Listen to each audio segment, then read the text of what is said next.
Greetings, Earthlings. This is Wesley from the Epes and Etc. blog with more philological videos for you.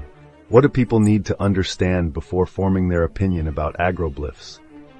Dr. Elcio Hazelhoff is one of the few people on planet Earth who published a scientific article on agroglyphs in the journal Physiologia Plantarum. Their paper claims that the long-known connection between plantation formations and spheres of light may be even stronger than previously thought. Here, in simplified terms, Dr. Hazelhoff outlines the important discoveries he has published. Over the years, countless people have claimed to have seen crop circles, or agroglyphs, being formed by one or more fireballs in inverted commas. Recent scientific studies have confirmed these statements. Circumstantial evidence has shown that crop glyphs can actually be made by balls of light. This article explains the essential elements of these studies in simple terms. Stems of plants in the corn family are characterized by having nodes in many positions along their length. These nodes act like ligaments. They allow plants to bend towards the sun even after they have completed their growth. In the early 1990s, American biophysicist William Ledengood discovered that plants within agroglyphs often had much larger nodes than those on the outskirts of the circle. While there are biological effects that could create knot lengthening, they could easily be ruled out here. It's clear that something else happened. This event could be simulated by placing normal, healthy stems into microwaves. The heat induced by the microwaves caused the liquids inside the nodes to expand, in the same way as mercury inside a thermometer. This caused the knots to lengthen, and the elongation increased as microwave exposure increased. This discovery led to the conclusion that the stretching of the knots may have its effect caused by the involvement of heat caused by microwave radiation. In fact, traces of heat have been found countless times in agroglyphs around the world, as have dehydrated plants, scorch marks, and melted snow. The balls of light. The number of balls of light that have been witnessed by witnesses has increased considerably over the last few years. Measuring between the size of eggs and footballs, these illuminated, bright, and fluorescent flying objects appear, in some way, to be linked to the phenomenon of agroglyphs. They usually appear at night in fields where circles would later appear, and have been seen and filmed many times around agroglyphs. Many people have even claimed that they saw the balls of light create crop circles. Science's answer. In 1999, William Ledengood and Nancy Talbot published a scientific article containing a study on the effect of knot lengthening in 3 different agroglyphs, 2 in England and the United States. The authors presented a quantitative analysis. In other words, the article tries to explain the increase in the elongation of nodes in agroglyphs through scientific models. The authors concluded that the heat, the one that makes the knots increase, has an electromagnetic origin. A year later, Dr. Elcio collaborated on an article that reacted to that of Ledengood and Talbot. This article appeared in the year 2000, and in it, the data published by Ledengood and Talbot were reinterpreted. And it was shown that the node growth that was measured in all 3 crop circles could be perfectly explained, assuming that the balls of light caused the effect knot lengthening. An identical analysis, carried out on a famous crop made by human hands, did not show the same characteristics. That is, the lengthening of the knots. Dr. Eltill's statements can be interpreted in this way. Imagine a dark room, lit by just one light bulb hanging from the ceiling. If you move the direction of the light, you will notice that on the floor, just below the lamp, the intensity of the light will be stronger. The floor of the room gradually becomes darker as the light moves to the corners of the room. The distribution of light on the floor is easily understood and can be described with great precision. The exact distribution of light on the floor depends on the height of the lamp. When the lamp is hung at a low height, almost touching the ground, the place just below the lamp will be brightly lit, but the intensity of the light will quickly become less as you move away from the lamp. When the lamp is hung at a higher height, close to the ceiling, the intensity of the light below it will be lower and the light will be better distributed across the floor.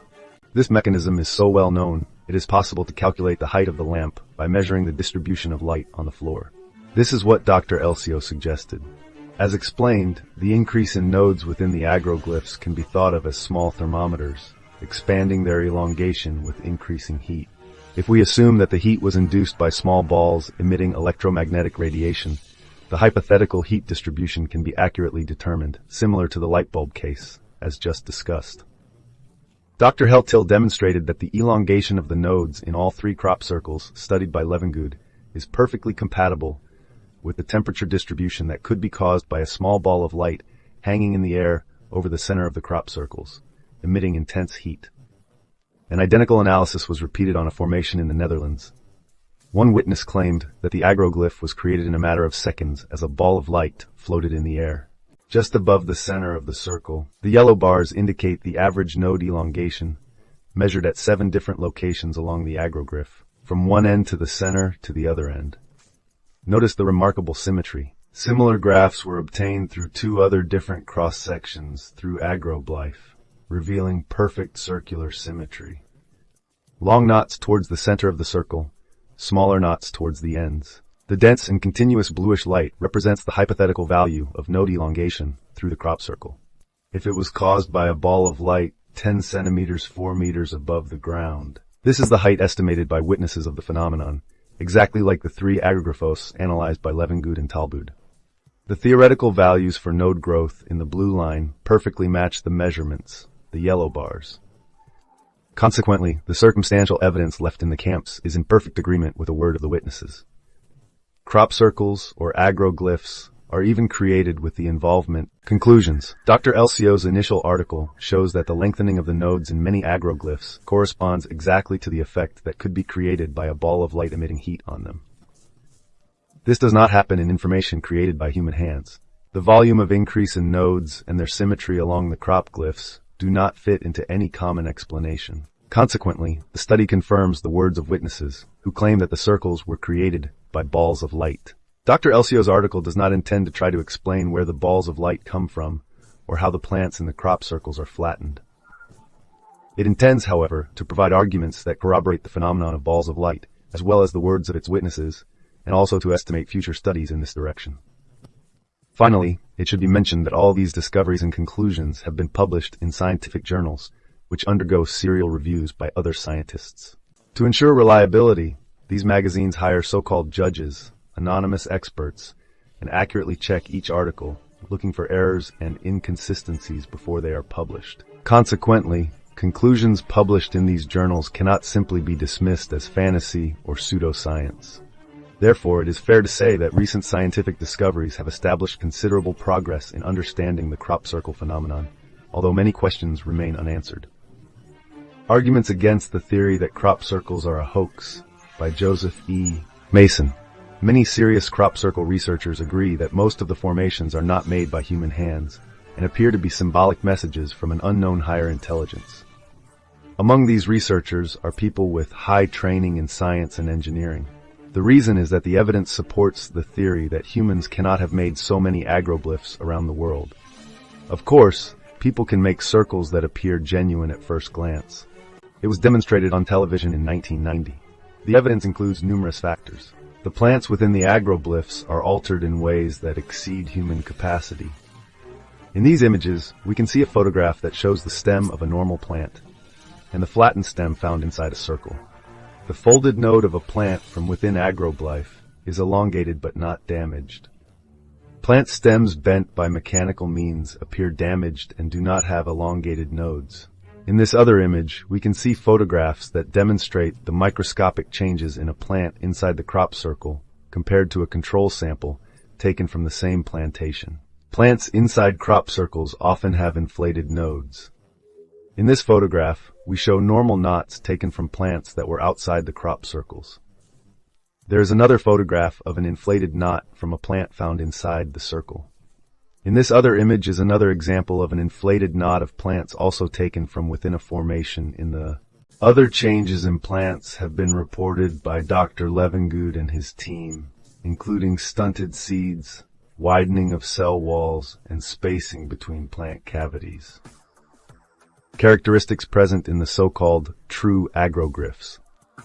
The circles appear overnight without the neighborhood hearing any sound. Bent plants are not broken. The bent plants continue to grow. This is called hyperfertilization. plants inside the circle begin to grow faster than those outside.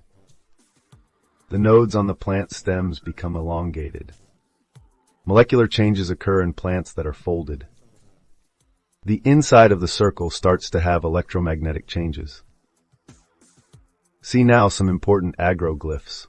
Of course, we also have false agroglyphs made by mechanically crushing plants and with the consequent breaking of the stems. Now I'll briefly address some important agroglyphs. Alien agroglyph from 2002. This is the crop circle, which shows ET's face, along with a kind of disc full of codes. The image is three-dimensional, where light and shadow can be seen on the creature's face. Researchers interpreted the codes on the disc as binary codes, where the high reliefs would be the numbers and the low reliefs would be the number 0 from binary coding. By joining these codes and decoding them, it was possible to extract the following message. Beware of bearers of false gifts and empty promises. A lot of pain, but there is still time. Believe that there is still good out there. We oppose deceivers. The passage is closing. Golden Ball Rio Crop Circle. The formation of Golden Ball Rio in Alto Barns in Wiltshire in 2005 was made on a kosa plantation. This crop circle is very special because the flowers were not torn apart or crushed as if they were made using boards and ropes. Incredibly, none of the flower buds in the original formation of Golden Ball Rio were damaged or destroyed, and the continuous arrangement of flowers suggests that it was not produced mechanically by crushing the plants, i.e., there was no mechanical compression. The stalks were literally shortened by some unknown force, a force that lowered the plants inside the circle. The Arecibo replica. In 1974, astronomer Carl Sagan sent binary signals into space, mathematical signals that, when decoded, form the figure you are seeing.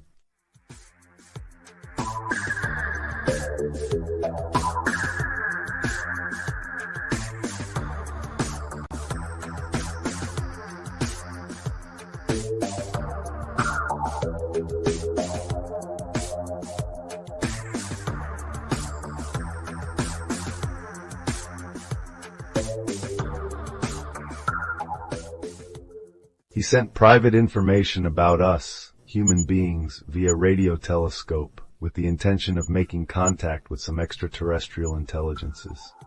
In 2000, and that is 27 years later, this message seems to have been answered through agroglyphs, or rather, 2 giant agroglyphs that appeared overnight in Chilboton, England. Note the incredible similarity of the 2 drawings. The crop glyphs clearly seem to respond to the message sent into space by Carl Sagan. He seems to show, point by point, what the supposed extraterrestrial beings who would have received Sagan's message are like.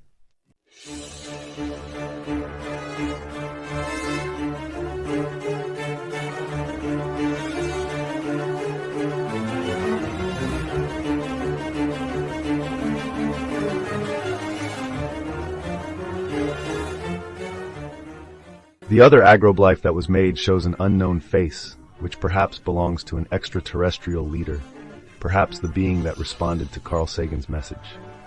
Before forming your opinion about agroglyphs and saying that it is nothing more than nonsense, do some research and find out completely about the subject. True agroglyphs, those that have the characteristics we expose, cannot be made with human technology.